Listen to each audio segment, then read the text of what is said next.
안녕하십니까. 경제와 사회 문제를 데이터로 쉽게 풀어보는 미스터 큐TV입니다. 지난주 금요일 그 미국 옵션 만기를 그 전후해서 시장이 변동성이 올 수 있으니 좀 그것에 대비하자라는 그런 말씀을 좀 드렸었는데요. 그런 얘기가 무색하게 미국 시장은 그냥 갭 상승을 해버리는 그런 어떤 기염을 토했습니다. 그래서 시장이 다시 재상승 시동을 걸고 있는 건지 한번 알아보기로 하겠습니다. 미국 시장은 우리의 어떤 그런 고점에 대한 어떤 우려를 또다시 이제 백신이란 어떤 그런 재료로 뛰어넘었습니다. 먼저 미국 시장을 한번 알아보고요. 그 다음에 한국 시장, 그 다음에 대응 방안에 대해서 알아보도록 하겠습니다. 먼저 S&P 500 일봉입니다. 지금 보시면 맨 오른쪽 요 부분이죠. 여기 지금 빨간 화살표. 여기가 지금 보면 어저께죠. 아, 갭 상승으로 시작을 했습니다. 지금 보시면 미국 시장은 여기 황색선이 지금 옵션 만기일 날마다 제가 이렇게 황색선을 세로선을 그어놨는데요. 이때도 보시면 그 페드에서 돈을 풀겠다고 나오고 올렸고요. 그다음에 이때는 렘데시비르였고요. 그다음에 이때는 이제 모더나 등등 이런 식의 치료제나 백신 재료를 터트리면서 이렇게 시장을 계속 끌고 왔습니다. 이번에도 또 백신 얘기를 꺼내들면서 치료제와 백신 얘기를 꺼내들면서 오늘 또 어저께 이제 갭 상승 시켰는데요. 지금 보시면 옵션 만기일 이후에 첫 개시를 이렇게 갭 상승으로 시작하는 달은 대체적으로 보면 시장이 끌고 올라가는 그런 경향이 있습니다. 이때도 보면 갭 상승은 아니더라도 양봉 크게 나오고요. 그 다음에 쭉 끌고 가는 그런 흐름을 보였고요. 이때는 뭐 당연히 이제 그 올라가던 그런 시장이었으니까 이렇게 끌고 왔고요. 그래서 지금 보면 이날 이렇게 좀 시장을 좀 읽었습니다. 저는 이 백신이나 치료제라는 재료를 터트리고 사실 따지고 보면 혈장 치료제라든지 아니면 그 아스트라제네카의 그 백신을 그 사용 승인을 해준다라는 그런 또 얘기가 있었는데 지금 뭐 아스트라제네카 쪽에서는 그런 협의를 한 적 없다고 또 얘기도 나오고 있고요. 어쨌거나 뭐 옳든 그르든 이렇게 그런 재료를 가지고 시장을 이렇게 띄우는 세력이 있다라는 게 중요한 겁니다. 그래서 아직까지도 시장을 좀 떨어뜨릴 그런 의지가 없는 게 아닌가, 그런 의도가 없는 게 아닌가 그런 생각이 듭니다. 근데 지금 중요한 거는요. 지금 여기 보시면 미국이 이게 옵션 만기 후에 백신 재료라든지 이런 어떤 그 치료제 재료를 터트리고 나서는 항상 이런 식으로 달러 인덱스의 약세를 유도를 했습니다. 이런 식으로 달러 약세를 유도했죠. 여기서도 애매모호한 자리에서 또 모더나 여기서도 또 뭐 아스트라제네카의 그 재료로 7월 말까지 이런 식으로 계속 끌고 내려왔죠. 끌고 내려왔는데 이때부터 보면 이게 지금 박스권 흐름입니다. 어제 같은 경우는 백신 재료가 나왔음에도 불구하고 달러 인덱스 달러를 약세로 끌어내리는 거는 성공하지 못했습니다. 그런 시도가 없었느냐면 그렇지 않습니다. 요거는 제가 지금 그 5시간 봉입니다. 이게 한 달치기 때문에 뭐 5시간 봉으로 그렸는데요. 지금 보시면 달러 인덱스가 92.5에서 94 요 레벨에서 지금 박스권을 그리고 있다고 보시면 되겠습니다. 이때 살짝 92 초반대까지 지금 살짝 그 약간 소기명 흐름에 뭐 소기명일지 아닐지 모르지만 소기명과 같은 그런 흐름이 나오고 상승이 나왔습니다. 자, 지난 금요일 날도 보시면은요. 달러 약세를 끌고 내려갔는데요. 바로 이렇게 회복을 해버렸습니다. 그래서 지금 보시면 달러 약세는 일단 성공하지 못하고요. 93. 지금 현재 시간은 93.180에 지금 거래가 되고 있습니다. 자, 보시면 아, 그 미국 지금 그 S&P 500 선물은 이런 식으로 지금 0.58% 지금 플러스가 나오고 있고요. 그다음에 보면 달러 인덱스는 93.157입니다. 그러니까 지금 대체적으로 93을 기준으로 놓고 보시라고 말씀드렸습니다. 그래서 아래로는 92, 위로는 94. 그 레벨에서 그 밴드에서 지금 움직인다고 보시면 되겠습니다. 그다음에 S&P 500 빅스도 22.15니까요. 사상 최고치를 찍고 있는 그런 상황에서 22 레벨을 깨지 않고 있는 그런 상황이라고 말씀드릴 수 있겠습니다. 자, 보시면 뭐 지금 골드입니다. 골드 같은 경우는 2,000불이 넘어갔던 그런 상황에서요. 지금 보시면 1939까지 지금 1930까지 내려왔다가 지금 1939에 지금 거래가 되고 있는데요. 지금 보시면 달러가 약세로 그 치우치지 못하니까 달러 약세를 끌고 내려가지 못하니까 지금 보시면 골드라든지 이런 그 원자재 쪽, 커머디티 쪽도 지금 보면 약세를 보이는 그런 상황입니다. 자, 미 10년 국제 수익률입니다. 지금 보시면 올라갔다가요 조정받고 살짝 고개를 좀 쳐들었습니다. 지금 보시면 0.633 정도 됩니다. 자, 이거 제가 이제 지난주에 이 두 개 지표를 가지고 달러 인덱스와 그 다음에 미 국채 수익률 가지고 이런 말씀을 좀 드렸습니다. 이제 시장을 요 두 가지로 뭐 여러 가지 복잡한 것보다는 요 두 가지로 한번 설명을 드리려고 지금 이렇게 했었는데요. 실질 금리라는 걸 가지고 말씀을 좀 드렸습니다. 실질 금리가 내려가면 위험자산 주식이 올라간다. 그 다음에 원자재도 올라간다. 이런 개념이었습니다. 자, 실질 금리가 내려가려면 우리가 알고 있는 명목금리, 좀 전에 보여드렸던 미 10년물 국채 수익률이죠. 여기에 기대 물가가 올라가면 물가 상승률이 뒤에서 마이너스니까 여기가 커지면 실질 금리는 내려가는 그런 구조가 되겠습니다. 자, 그래서 인플레가 나오면 물가 상승률이 올라가서 실질 금리는 내려간다. 디플레면은 반대로 이게 이제 마이너스가 나오면 마이너스 플러스가 되죠. 그래서 실질 금리는 올라간다. 금리가 올라가면 현금으로 가지고 있는 게 더 유리한 상황이 되겠죠. 그래서 지금 보면 그런 걸 이게 설명을 해 놓은 겁니다. 그래서 지금 실질 금리가 하락하기 위해서는 물가 상승이 있어야 돼. 물가 상승 요인이 뭐가 있을까 한번 생각을 해보면요. 세 가지로 한번 나눠봤습니다. 첫 번째는 경기 회복, 성장 회복. 요 부분은 지금 지난 금요일 날 백신이 나와서 경제가 정상화된다. 그러면 회복되지 않겠느냐. 이런 그 요인이 일단 작용을 했고요. 두 번째는 미국의 확진자 수 증가세가 좀 둔화되는 그런 흐름을 보였습니다. 그래서 이런 어떤 기대감들이 지금 금요일 날 작용을 했고요. 그러니까 결국에는 이게 올라가기 때문에 실질 금리가 내려가는 그런 흐름이 되겠습니다. 명목 금리가 만약에 그대로 고정되어 있다고 하더라도요. 두 번째는 에너지나 식품 등 핵심 소비재, 이게 커머디티 가격이죠. 이게 지금 올라가지 못하고 있죠, 지금요. 그래서 지금 요거는 또 뭐의 함수냐면 달러 인덱스 함수입니다. 달러 인덱스가 약해지면 하락하면 얘네는 올라가는 그런 경향이 있죠. 그 다음에 달러 인덱스가 하락을 하면 미국의 수입 물가가 상승을 하게 되겠죠. 그래서 결국에는 요 두 가지입니다. 제가 그랬죠. 달러 인덱스 하락하는 것이 결국에는 실질 금리를 끌어내리는 효과가 생긴다. 그리고 또 제가 두 번째 뭐라 그랬죠? 미국의 국채 수익률 말씀드렸죠. 백신이 나오면 또 이 그 경기 회복에 대한 어떤 기대가 있기 때문에 이것도 끌어내리고요. 그래서 명목 금리가 내려가고 물가가 올라가는 요인이 생기면 실질 금리는 내려간다. 이런 얘기입니다. 그래서 지금 지난 금요일 날 백신 재료를 터뜨리면서 시장을 올리는 데는 성공했지만 지금 보시면 달러 인덱스를 끌어내리는 거는 지금 실패를 했습니다. 지금 보면 달러 인덱스를 끌어내리는 거는 이미 지금 앞서 그래프에서 보셨지만 상당 부분 달러 약세가 지금 진행된 수준이기 때문에 지금은 92에서 94 레벨에서 박스권 흐름을 보이고 있다라고 이렇게 말씀을 좀 드리겠습니다. 그래서 일단 우선 그 지표를 한번 더 들여다보죠. 빅스 차트 같은 경우도요. 지금 보시면 2월달 폭락하기 전 그때 S&P 500 인덱스가 3,259였던 때에 22였는데 지금은 3,431 사상 최고치의 그 지수를 기록하고 있는데도 지금 22.37이죠. 22.37에 지금 머물러 있습니다. 그래서 지금 보면 미국 같은 경우도 아주 극도로 걱정의 벽을 타고 있는 상승장이라고 이렇게 말씀드릴 수 있겠습니다. 자, 스퀴 인덱스도 좀 보시면 6월 말에 요때보단 조금 높죠. 147.8인가 했던 것 같은데요. 지금 보시면 147.23입니다. 그래서 지금 보면 거의 대등한 수준인데요. 이것도 6월 30일을 제가 그때도 말씀드렸죠. 이게 이때를 고점으로 인식할 거냐 말 거냐. 이제 그거에 대해서 말씀을 좀 드렸습니다. 이게 굉장히 애매한 상황으로 지금 남아 있습니다. 이거는 계속 말씀드리지만 우리가 빅스 차트도 그렇고 스퀴 인덱스도 그렇고 보조 차트라고 말씀드렸죠. 요거보다는 앞에 있는 달러 인덱스와 그 다음에 미 국채 수익률이 지금 더 중요한 그다음 지표라고 말씀을 드렸습니다. 풋콜 레이셔도 보면 0.74니까요. 아직까지도 콜이 거래가 많이 되는 그런 상황이라고 말씀드릴 수 있겠습니다.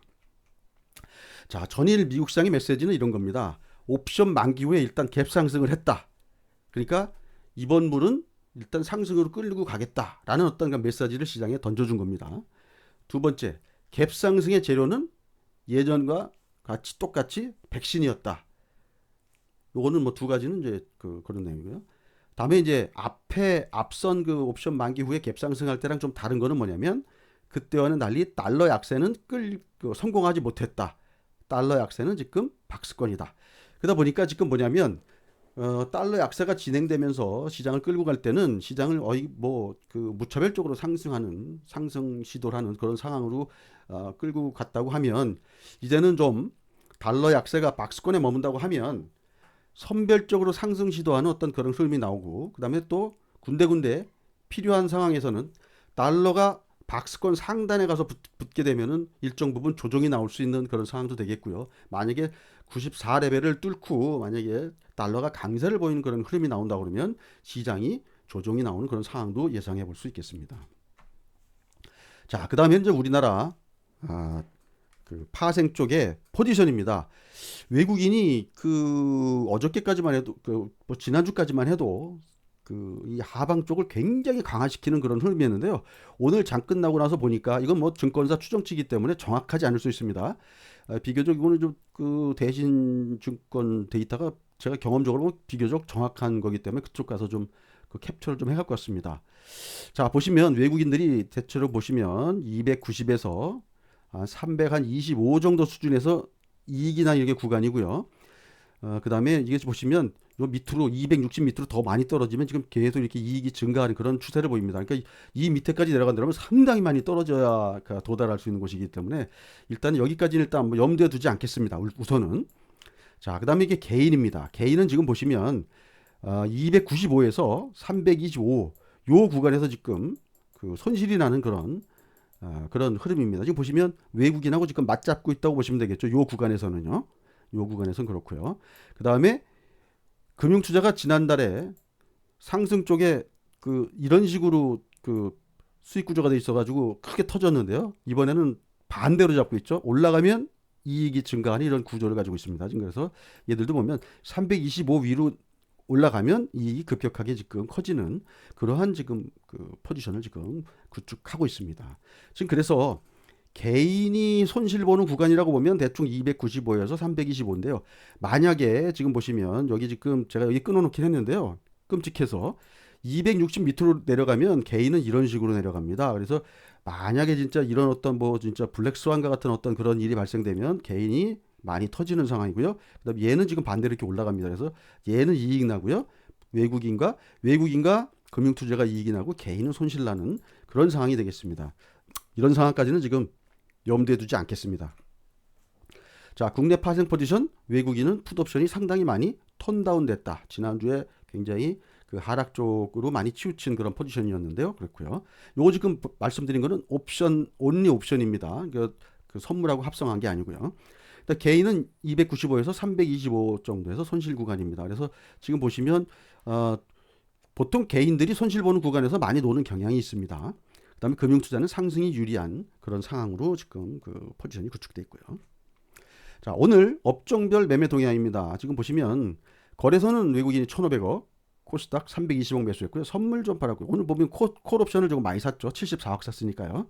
지금 보시면 업종별로도요. 지금 보면 1,500억 중에 지금 보시면 화학 업종이 558억, 그 다음에 기계 업종, 철강 업종도 샀고요. 그 다음에 유통, 전기가스 오늘 보면 한전 또 많이 샀죠. 그 다음에 통신업, SK텔레콤이라든지 이런 통신업종 매수가 많았고요. 그 다음에 금융업종 매수가 있었고요. 증권업종도 매수가 있었고, 그 다음에 보험서비스 등등 이런 쪽으로 쭉 매수가 있었습니다. 지금 보시면 전기전자가 148억, 그 다음에 운송장비가 423억 외국인 매도가 있었습니다. 자, 이렇게 보시는 바와 같이 지금 우리나라도 지금 보시면 그 기존에 끌고 왔던 7가지 그 7개 그 성장주들 우리가 BBIG 빅7이라고 했던 그 7개 종목 일변도에서 약간 좀 시장에 좀 변화가 좀 생기는 것 같죠? 제가 전에 한번 말씀드렸습니다. 성장주와 가치주로 시장을 그 양분해서 본다면 중간에 성장주인 듯 가치주인 듯 애매한 주식이 나올 수가 있다. 이게 성장주이지만 가치주 옷을 입힐 수 있는 그런 주식이 있다. 저는 그걸 그냥 뉴트로라고 이름을 지었었는데요. 지금 보면 성장주 일변도에서 벗어나서 시장이 가치주로 중심 이동 가능성이 있다고 보는데 가치주 쪽으로 완전히 넘어간다고 보기보다는 먼저 뉴트로 먼저 그 진행될 가능성이 있다라고 말씀을 좀 드렸었습니다. 그래서 현대차도 보면 전통적인 가치주인 듯 하지만 그 전기차라든지 그 다음에 수소산업 이쪽으로 지금 옷을 입히다 보니까 말이 되는 그런 SK텔레콤도 마찬가지고요. 한국전력 같은 경우도 국내에서 전형적으로 국내 그 내수 종목이었는데요. 얼마 전에 또 뭐 말레이시아에 발전 설비를 해서 뭐 전기를 파는 그런 어떤 그 해외로 진출하는 그런 얘기가 나왔었고요. 그다음에 오늘 같은 경우는 뭐 캐나다에다가요, 뭐 디지털 변전소 그 무슨 뭐 검증과 관련된 무슨 뭐 솔루션을 수출한다고 이렇게 그 되어 있는데요. 지금 뭐 사실 보면 굉장히 그 소프트한 그 회사처럼 지금 이렇게 포장이 좀 되고 있죠. 그래서 이제 그런 것들이 특히 이제 국내보다는 해외 쪽으로 이렇게 넓혀 나갈 수 있는 영역을 넓혀 나갈 수 있는 그런 상황이 되기 때문에 한전 같은 경우도 지금 보면 흐름이 좀그 뭐랄까 뉴트로 흐름 비슷하게 지금 움직이고 있고요. 한국금융주주도 마찬가지입니다. 이거 뭐그 전통적인 뭐 증권주이긴 하지만 지금 전에도 말씀드렸지만 아, 카카오뱅크와의 어떤 협업이라든지 뭐 등등 이런 것도 또 지금 그 생각할 수 있는 어떤 그런 회사이기 때문에 이런 것들이 먼저 움직인다고 본다면 이런 식으로 종목을 발굴해 나갈 수 있겠다라는 그런 말씀을 좀 드리겠습니다. 다음에는 제약바이오 같은 경우도 보시면 그동안은 치료제 일변도로 움직였다고 봐도 과언이 아닙니다. 처음에는 이제 신약 개발 플랫폼 보유 기업들이 움직였다가 그 이후에 시장이 종목이 확산되면서 그 치료제 만드는 그 회사들이 지금 어찌 보면 조금 과하다 할 정도로 좀 올린 종목들이 많았죠. 그래서 이제 그러다 보니까 좀 약간 좀 이렇게까지 해야 되나 싶은 정도까지 갔는데 지금 오늘 보면 그동안 오랫동안 그 약세를 보이거나 아니면 쉬고 있었던 신약 개발 플랫폼 기업들이 오늘 뭐 고개를 쳐드는 그런 현상들이 보여졌습니다. 알테오젠 같은 경우는 뭐 먼저 움직이기 시작했고요. 뭐 여기야 뭐 워낙 그 좋은 재료들을 갖고 있는 회사이기 때문에요. 매드팩토 같은 경우도 지금 보면 그동안 뭐 달라진 건 아무것도 없죠. 계속 지금 회사에서는 그 연구를 열심히 하고 있고 그래서 지금 매드팩토 같은 경우 오늘 일단 10만 원을 좀 뚫었습니다. 전에 10만 원 찍고 계속 조정받았다가요. ST팜 같은 경우도 굉장히 좋은 그런 그 내용을 갖고 있다고 계속 말씀을 한번 드렸었습니다. 그래서 이 회사 같은 경우도 먼저 번에 6만 5천 원 찍고 다시 밀렸다가 오늘 다시 보면 6만 5천 원 뚫고 그 위로 올려놓는 그런 흐름이 나왔고요. 뭐 셀리버리 같은 경우도 지금 보면 그 뇌혈관 장벽 그 관련해 가지고 그쪽을 투과할 수 있는 어떤 그런 솔루션을 갖고 있는 그런 회사죠. 그래서 지금 셀리버리 같은 경우도 굉장히 지금 보면 최근 들어가지고 강한 흐름을 보이고 있죠. 이게 뭐 시가총액 조 단위를 넘은 그런 상황이고요. 레고캠바이오도 보면 그동안 고생을 굉장히 많이 했는데 오늘 그 뭔가 가능성을 보여주는 어떤 그런 그 흐름을 보이는 그런 상황으로 지금 전개가 되고 있습니다. 자, 이와 같이 지금 보시면 시장이 약간 그 변형이 되는 어떤 그런 상황을 좀 보이고 있고요. 그리고 또 하나는 지금 여태까지 흐름과는 달리 지금 상당히 지금 주가가 많이 올라 있는 상태이기 때문에 심리들도 상당히 좀 뭐랄까 얇죠. 두터운 어떤 그 강한 심리라기보다는 좀 심리가 그냥 얇기 때문에 또 내려갈 때 확 내려가고 올라갈 때 확 올라오고 이런 현상을 보이고 있습니다. 그래서 뭐 제안을 드린다면 지금 어쨌든 제가 아까도 말씀드렸지만 미국 같은 경우도 백신 재료로 갭 상승을 하면서 끌고 가겠다는 의지를 보였지만 달러 인덱스만큼은 끌고 내려오지 못했다. 그래서 달러 인덱스 흐름을 계속 92레벨과 94레벨에서 보면서 아래쪽에 있을 때는 좀 강한 또 위쪽에 있을 때는 약간 약한 흐름 이런 쪽으로 일단 시장을 한번 좀 보면서 가시는 게 좋을 것 같고요. 그래서 시장을 약간 가지고 계신 주식들을 가지고 비중 관리를 해가시면서 시장을 가는 게 좋을 것 같고요. 그리고 또 하나는 그럼에도 불구하고 지금 계속 우리가 발굴해야 될 것들은 뭐냐면 글로벌 탑 티어 기업들을 우리가 계속 발굴해 내야 될 거라고 보고 있습니다. 그래서 좀 전에 말씀드렸던 그러니까 우리가 어찌 보면 이게 탑 티어가 될 수 있나 싶을 정도의 회사들이 있을 수도 있는데요. 예를 들어서 우리가 버티컬리 그러니까 한 어떤 분야로 깊숙이 쭉 내려가면 그 분야에서 지금 보면 세계 거의 탑 티어 내지는 뭐 이렇게 과점 체제로 가고 있는 그런 회사들이 몇 군데가 있습니다. 그래서 그런 회사들을 잘 발굴해서 이런 회사들 같은 경우는 주가가 조정 나오면 또 일단 그 좋은 가격이 오면 다시 또 좀 사들이고 이런 노력을 하면서 시장을 대응하면 좋을 것 같다는 생각이 듭니다. 굉장히 어려운 시장이긴 한데요. 어쨌든 그 메이저들이 아직은 시장을 떨어뜨릴 생각이 없다라는 어떤 그런 그 의지를 보여준 장이라고 저는 그렇게 일단 한번 그냥 읽었습니다. 그러나 일단 어쨌든 달러 인덱스를 보시면서 시장의 어떤 강도는 한번 체크를 해보시는 게 좋을 것 같고요. 그래서 어쨌든 그 시장은 어쨌든 그 메이저들이 가는 방향을 계속 끌고 가려는 그런 흐름이기 때문에 일단은 그쪽 방향으로 보시면서 일단 그 비중 관리 하시고요. 이렇게 그 시장을 대응하시면 어떨까 싶습니다. 일단 오늘 그 시장에 대한 말씀을 이 정도로 마무리하고요. 내일도 뭐 좋은 성과가 있으시길 기대하겠습니다. 감사합니다.